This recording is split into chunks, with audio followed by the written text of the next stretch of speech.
Bueno, pues si estamos listos, presidente, das tú la venia que... Sí, nada, os saludaros a todos y agradeceros que estéis presentes, sobre todo a los que vais a participar por el esfuerzo que supone, en fin, reflexionar de forma compartida y luego a todos los asistentes porque seguro que nos van a enriquecer con el debate. Como seguramente sabéis, es el cuarto Sedeminar que estamos celebrando. Hemos celebrado ya uno sobre prácticas clínicas seguras, otro sobre ECOE con casos computarizados, otro de introducción al entorno virtual y tendríamos que haber celebrado otro en el mes de diciembre, enero, pero que por razones logísticas y personales de quien lo tenía que coordinar, pues no ha sido posible. Este es nuestro cuarto y confiamos en que durante el curso pues vamos a celebrar algunos más.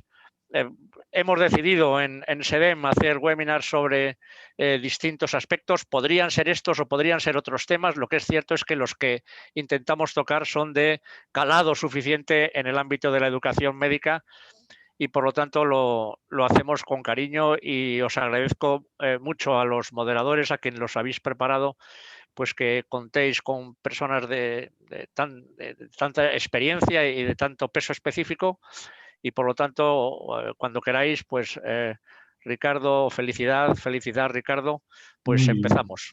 Muchas gracias, Jesús. Bueno, pues nada, buenas tardes y bienvenidos a este webinar de SEDE que titulamos Hospital Universitario, criterios y requisitos para su acreditación. En el que actuamos como moderadores, pues Felicidad Rodríguez, Universidad de Cádiz y yo mismo, desde habla Ricardo Riguán, de la Universidad de Valladolid. La verdad es que dentro de este ciclo de webinar, como decía Jesús hace un momento, en tiempos de pandemia, pues se nos ocurrió que podría ser interesante pues volver a dar una vuelta al tema del hospital universitario. Hombre, ya todos sabemos que el hospital universitario no es un tema novedoso, su otra configuración arranca del 86 y desde los 90 no ha sufrido grandes modificaciones, excepto aquella que se hizo hace poco, el Real Decreto 420/2015, Decreto de Centros y Universidades. También es verdad que es un tema que es recurrente. Se ha tratado en múltiples ocasiones, en congresos, en reuniones, todos recordamos los cursos del Escorial, que varias veces ha tratado. Ha sido objeto de publicaciones en revistas que todos conocemos también, ¿no? Y se han elaborado documentos y declaraciones, los últimos, pero hace ya unos años, de la conferencia de decanos del 13 y del 16, ¿no? Del 17, quiero decir. En que todos estos hechos, pues mucha gente, muchos de los que estéis en el auditorio, pues habéis participado previamente.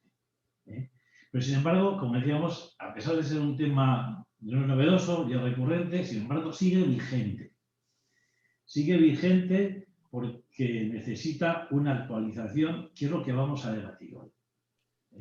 Ese es el tema de la posible actualización, de qué manera se podría realizar. El formato de la sesión, para explicar cómo va a ser que aparece en una diapositiva. Es un formato un poco diferente, que va a ser el siguiente.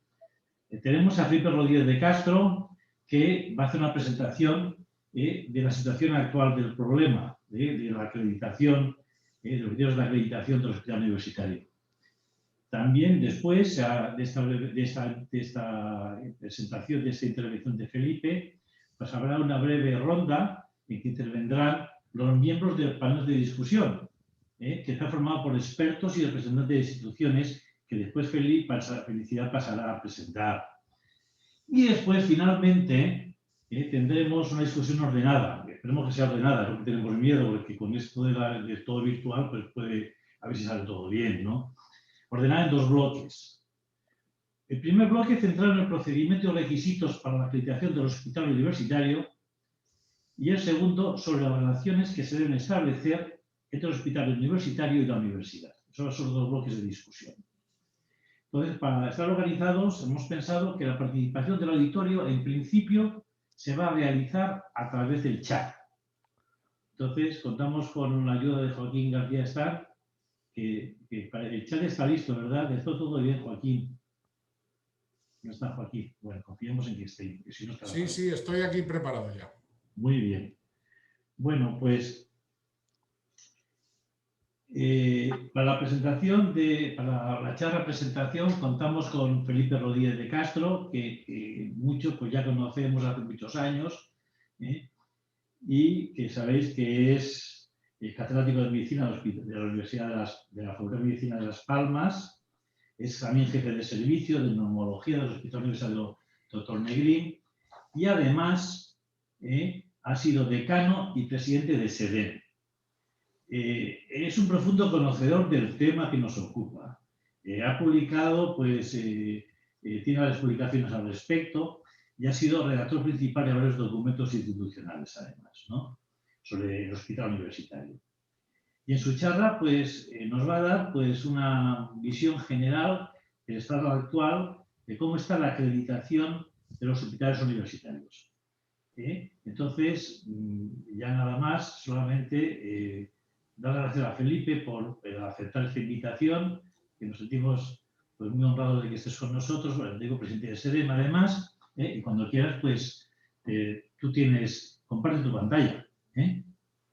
Bueno, pues no sé si me escuchan, creo que sí, ¿no? Sí, te escuchamos. Sí. Bueno, pues sobre todo muchas gracias por invitarme a estar aquí y darme la oportunidad de veros a todos vosotros, ¿no? Que siempre es un placer. Lo que pasa es que yo soy extraordinariamente torpe y Te voy a seguir aquí a lo mejor. Busca un botoncito verde que tendrás en la parte inferior de tu pantalla, que se suele esconder, que pone compartir pantalla, share screen. Yo dejo de compartir. Vale.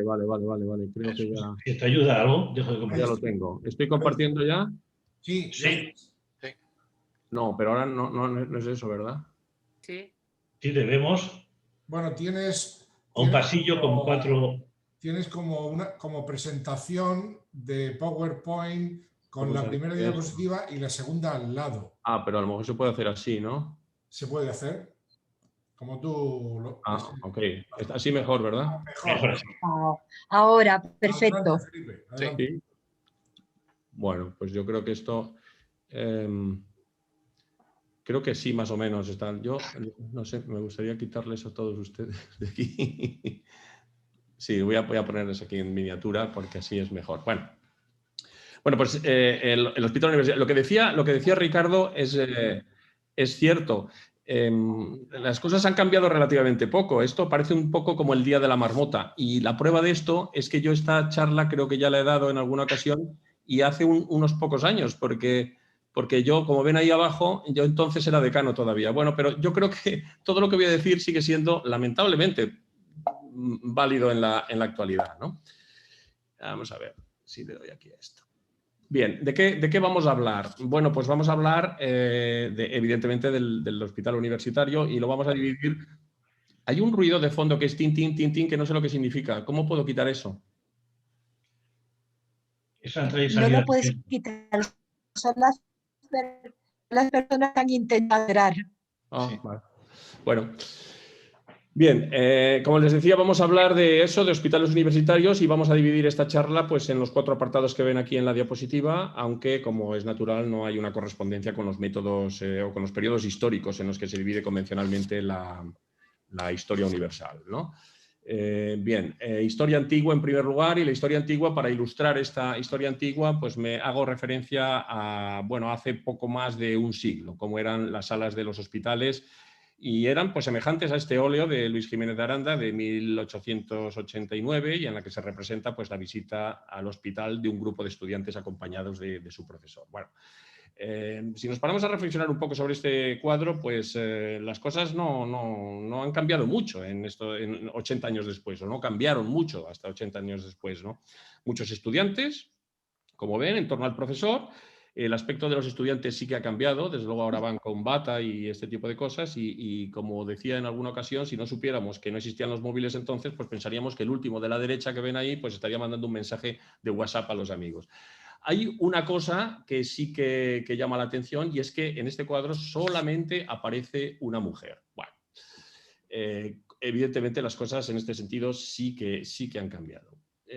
Bueno, pasamos a la historia moderna, y la historia moderna yo la coloco en los hospitales universitarios en los años 60 o 70, y para ilustrarlo ahí tienen esta imagen de La Paz, año 1964. Bien, en los años 70 estudiar medicina, como todos nosotros sabemos, pues suponía sobre todo realizar estudios teóricos.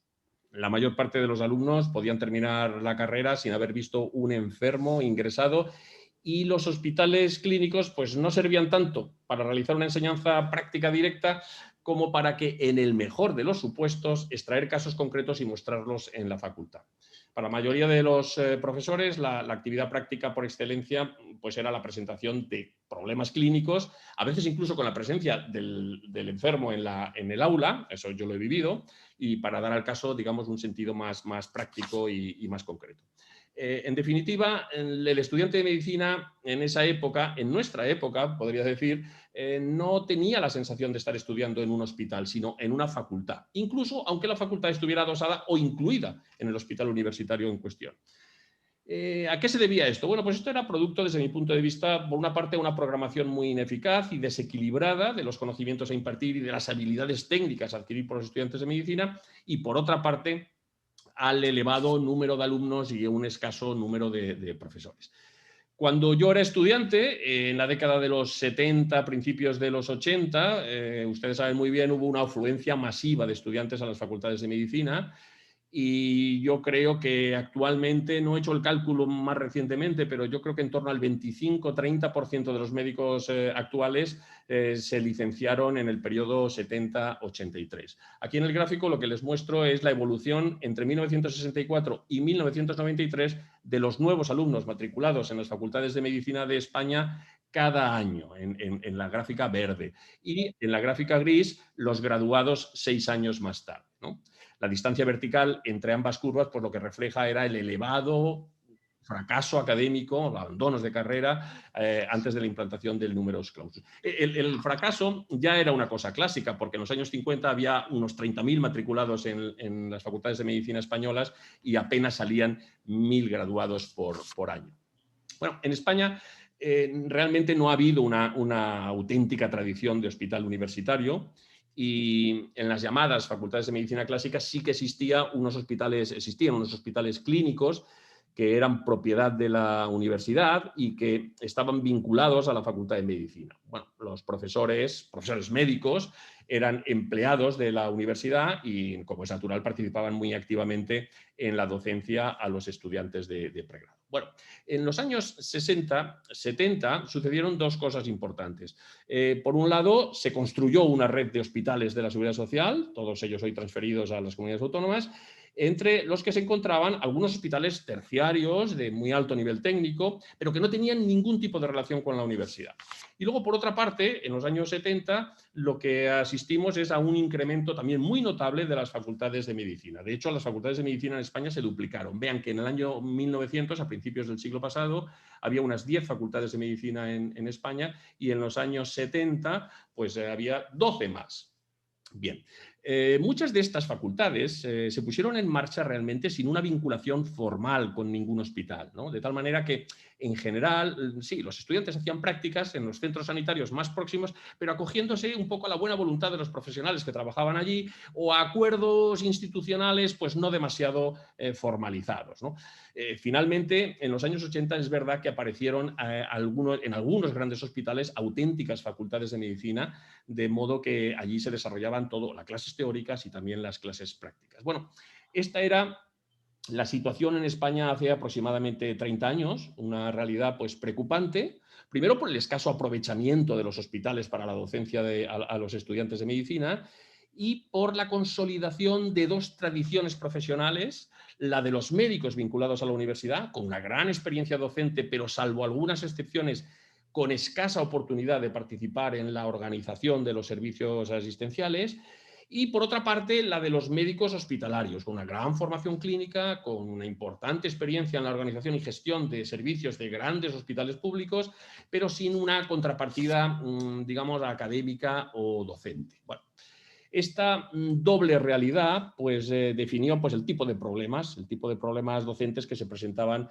en los años 80 en España. Bueno, en primer lugar, dificultades para las prácticas clínicas de los estudiantes de medicina, cuyo número, como vimos antes, era elevadísimo. Luego había una importante red hospitalaria con posibilidades reales de aprovechamiento docente, pero sin ningún tipo de vinculación formal con la universidad. Luego, por otra parte, había numerosas facultades de medicina, muchas de ellas sin un hospital universitario de referencia formalmente. Había profesores de asignaturas clínicas sin la oportunidad de ejercer la actividad en servicios hospitalarios de vanguardia y una gran cantidad de profesionales de muy alto nivel, pero sin ningún tipo de vinculación docente con la universidad. Todo esto a lo que nos llevaba era al inquietante, como decía antes, el inquietante.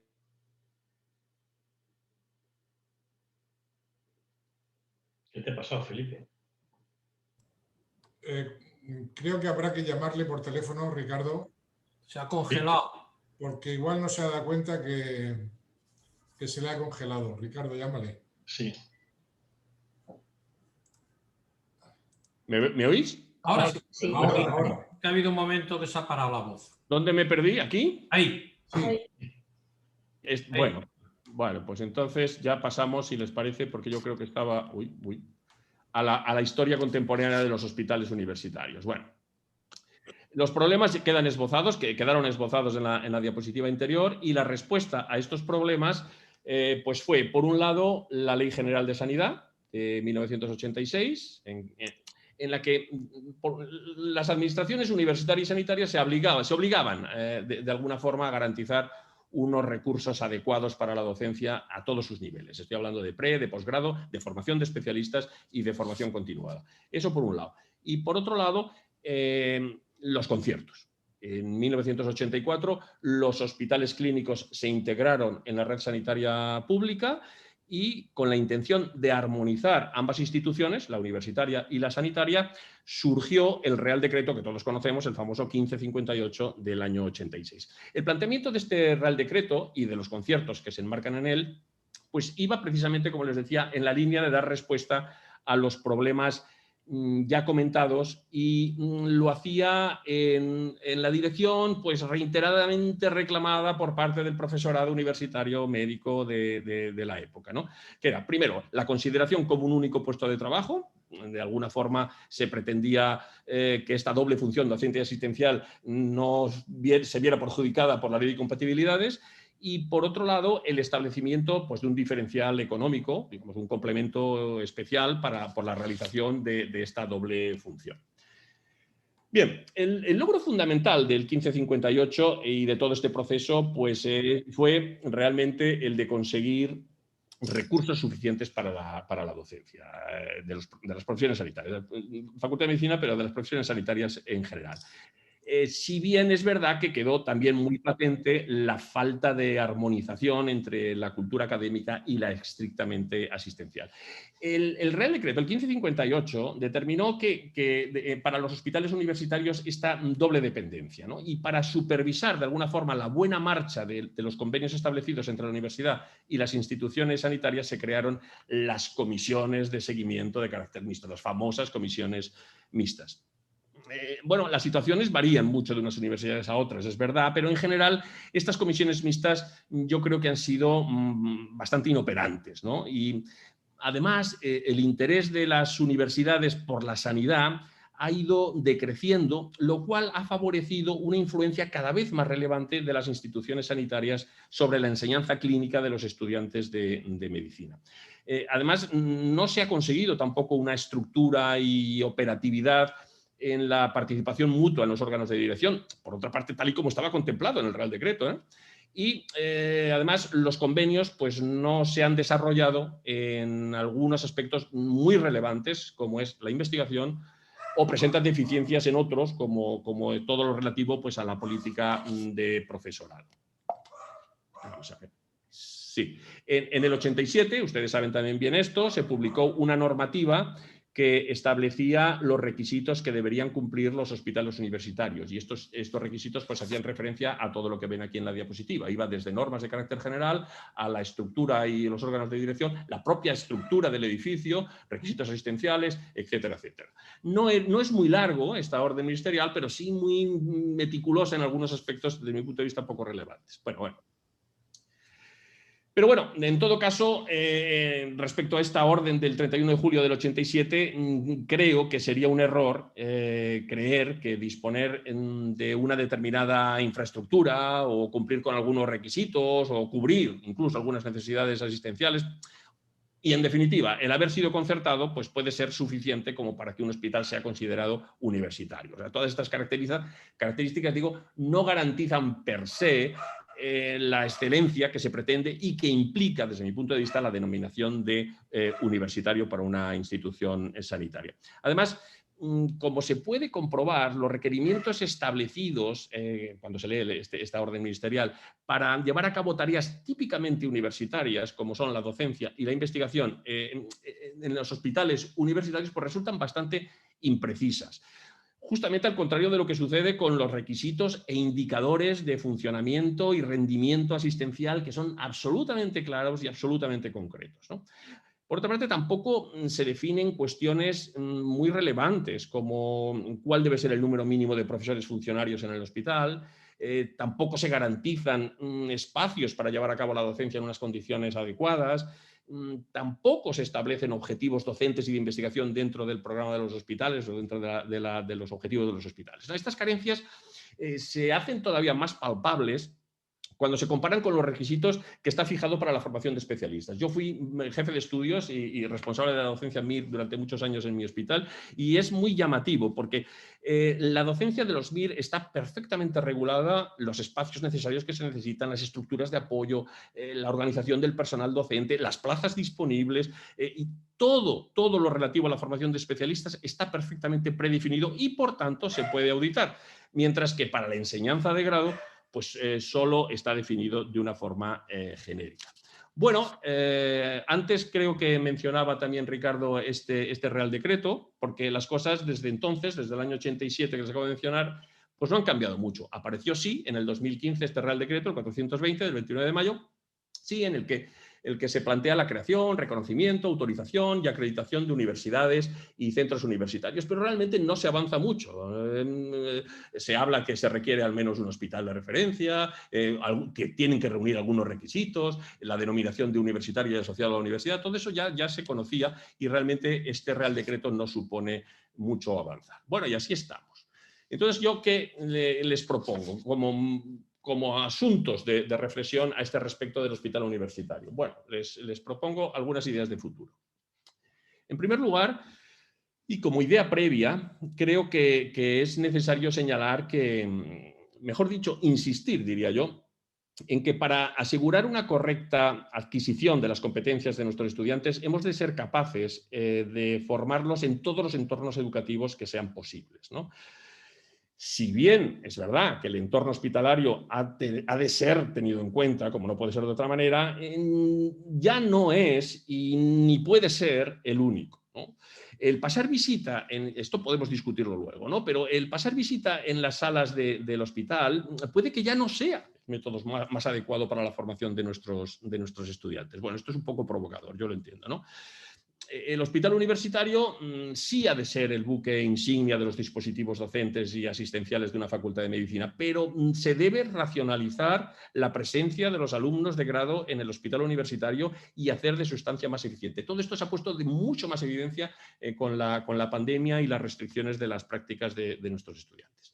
Bueno, ¿qué asuntos de carácter general debemos considerar desde mi punto de vista en un hospital universitario? Bueno, las normas de carácter general deben considerar de forma explícita que las funciones primordiales del hospital universitario incluyen la prestación de una asistencia sanitaria de acuerdo a los estándares de calidad, y no cabe duda, pero la docencia y la investigación también. El hospital universitario debe tener un plan escrito de objetivos asistenciales, sin duda, como lo tiene, pero también docentes y de investigación, así como una memoria anual de actividades. Y en el hospital universitario deben existir, además, unas comisiones de garantía de calidad con el objeto, pues eso, de normalizar procesos diagnósticos y terapéuticos. Y luego, para asegurar la calidad y la organización de la docencia y para preservar, además, el ideario institucional y la adecuada transmisión de valores propios de cada centro académico, y esto también es un asunto polémico, el hospital universitario solo puede estar vinculado, desde mi punto de vista, a una universidad para la impartición de una misma titulación, ¿no? Que, por cierto, este es uno de los aspectos que también ha quedado refrendado en una disposición final, no recuerdo cuál, del Real Decreto que acabamos de mencionar, el 420 del 2015. Bueno, ¿qué decir de la estructura y órganos de dirección? Bueno, pues yo lo que diría sencillamente es que habría que cumplir la ley. O sea, que en los órganos de dirección del hospital universitario, en él deberían integrarse la representación de la universidad, que como ya digo, ya está contemplado en el 1558, ¿no? Luego, las instituciones, sí, de titularidad pública, pues deben tener adscrita un área de salud y además, pues al menos 3 centros de atención primaria. Yo creo que esta podría ser una buena estructura de un hospital universitario, una estructura asistencial y docente. Y bueno, pues también sí, como cosas que ya se contemplaban en la orden de 1987, debe tener un servicio de admisión único, etcétera, etcétera. Bueno, ¿qué decir de la planta física? Bueno, los accesos de un hospital universitario pues deben tener accesos independientes para consultas externas, para urgencias, para la planta de hospitalización, etcétera, ¿no?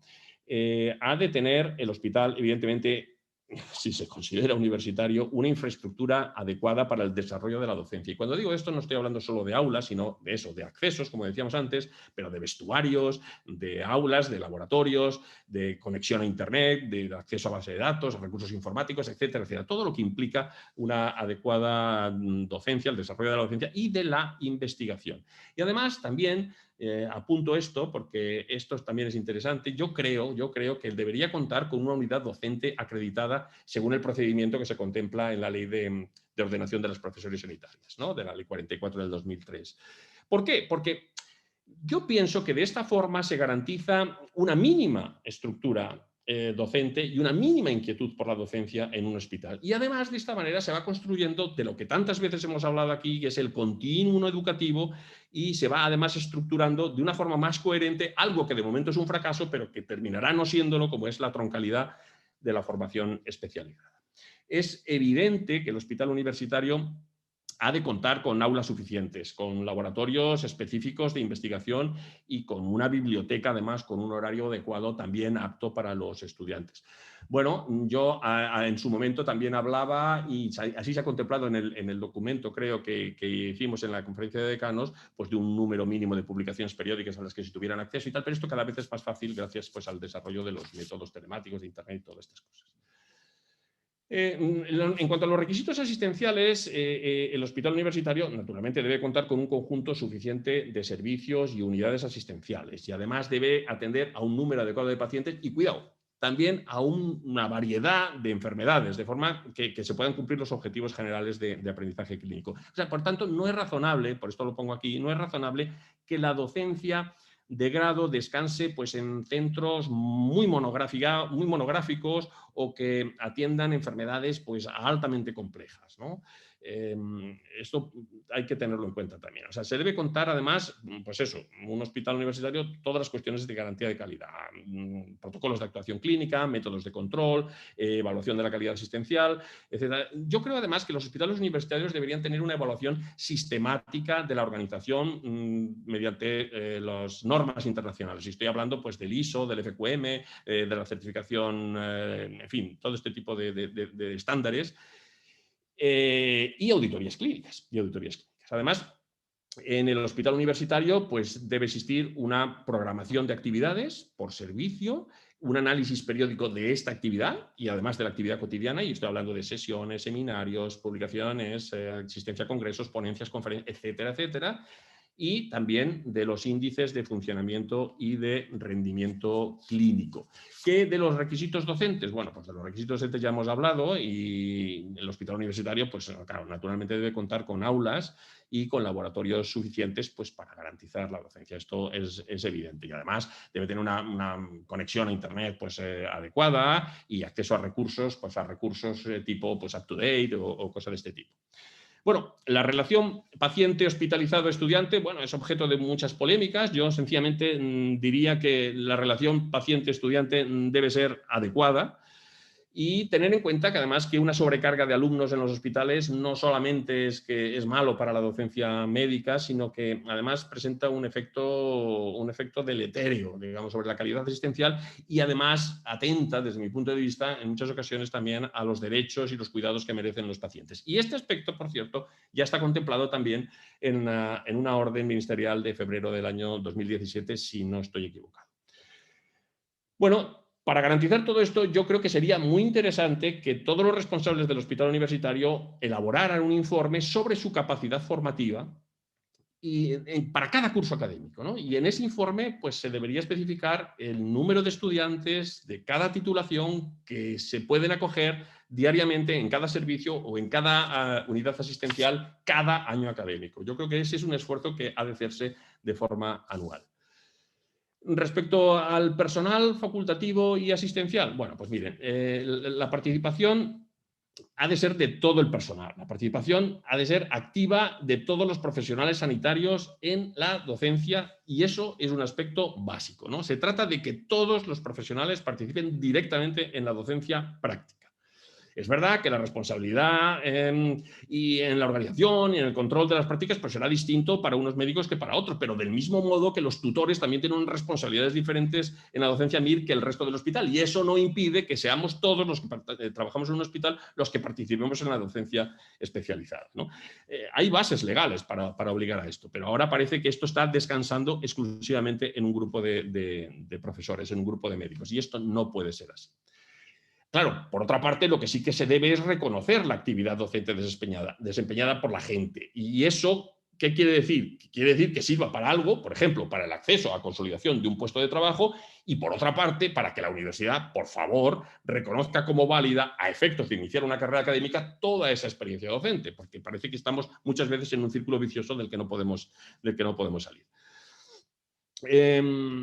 Bueno, hay un aspecto polémico, ¿no? Hay un aspecto polémico y muy discutible, ¿no? Porque aunque todos deben participar en la docencia, como decía antes, yo creo que no debe haber un número, debe haber un número mínimo en la plantilla que sean profesores, digamos, numerarios o funcionarios o como ustedes lo quieran llamar, ¿no? Debe haber un número mínimo, acreditado también por la NECA y debe haber un número mínimo de profesores acreditados por cada uno de los grandes ámbitos de conocimiento. Y estoy hablando de medicina, cirugía, ginecología, pediatría y radiología como mínimo. O sea, no puede basarse la docencia, no basta con que haya profesores asociados o muchos profesores a los que se le ha concedido una venia docendi. Y bueno, y estoy ya terminando prácticamente. Respecto a la organización, bueno, la actividad docente de los profesores debe ser compatible, naturalmente, con su actividad asistencial, ¿no? Es evidente que un hospital universitario es más difícil de gestionar, pero bueno, a esto hay que poner un límite. Esto tiene que ser así. Tenemos que armonizar estas actividades, si no, pues no adelantaremos nada.